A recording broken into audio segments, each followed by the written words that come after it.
அஸ்ஸலாமு அலைக்கும் வரஹ்மத்துல்லாஹி வபரகாத்துஹு. தினமும் ஒரு ஹதீஸ். ரசூலுல்லாஹி ஸல்லல்லாஹு அலைஹி வஸல்லம் அவர்களுடைய மனைவிமார்களில் ஒருவரான ஹப்ஸா ரதியல்லாஹு அன்ஹா அவர்களுடைய வீட்டின் மேல் ஒரு வேலையின் காரணமாக நான் ஏறிய பொழுது அல்லாஹுவின் தூதர் ஸல்லல்லாஹு அலைஹி வஸல்லம் அவர்கள் கிப்லாவை நோக்கி முதுகு காட்டியவர்களாக, அதாவது கிப்லாவை பின்னோக்கியவர்களாக கழிப்பிடத்தில் அமர்ந்த நிலையில் இயற்கை தேவையை நிறைவேற்றி கொண்டிருந்ததை நான் பார்த்தேன். அறிவிப்பவர் அப்துல்லாஹ் இப்னு உமர் ரதியல்லாஹு அன்ஹு. நூல் புகாரி, ஹதீஸ் எண் 3102.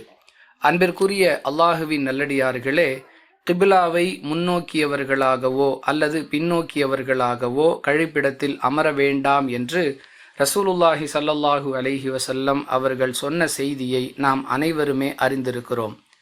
அப்படி இருக்க அல்லாஹுவின் தூதர் அவர்களே கிப்லாவை பின்னோக்கிய நிலையில் கழிப்பிடத்தில் அமர்ந்திருந்தார்கள் என்றால் நபிகளாருடைய சொல்லும் செயலும் முரண்படுகிறதே என்று பலருக்கும் கேள்வி வரலாம்.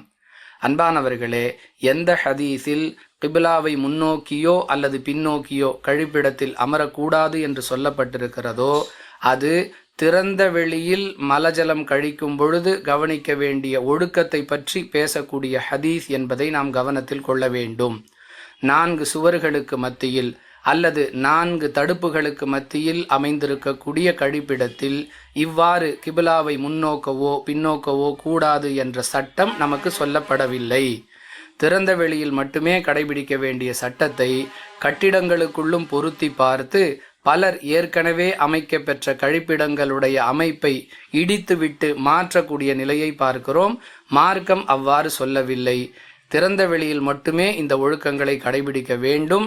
4 தடுப்புகளுக்கு மத்தியில் அமைந்திருக்கக்கூடிய கழிப்பிடங்களை பொறுத்தவரை நீங்கள் எந்த திசையை முன்னோக்கியோ அல்லது பின்னோக்கியோ உங்களுடைய வசதிக்கு ஏற்ப அமர்ந்து உங்கள் இயற்கை தேவையை நிறைவேற்றலாம் என்பதை இந்த ஹதீஸ் மிக தெளிவாக சொல்லுகிறது. புரிந்து நடந்து கொண்டால் குழப்பங்கள் நீங்கிவிடும். வாஹிரு தஅவானா அனில் ஹம்துலில்லாஹி ரப்பில் ஆலமீன். அஸ்ஸலாமு அலைக்கும் வரஹ்மத்துல்லாஹி வபரகாத்துஹு.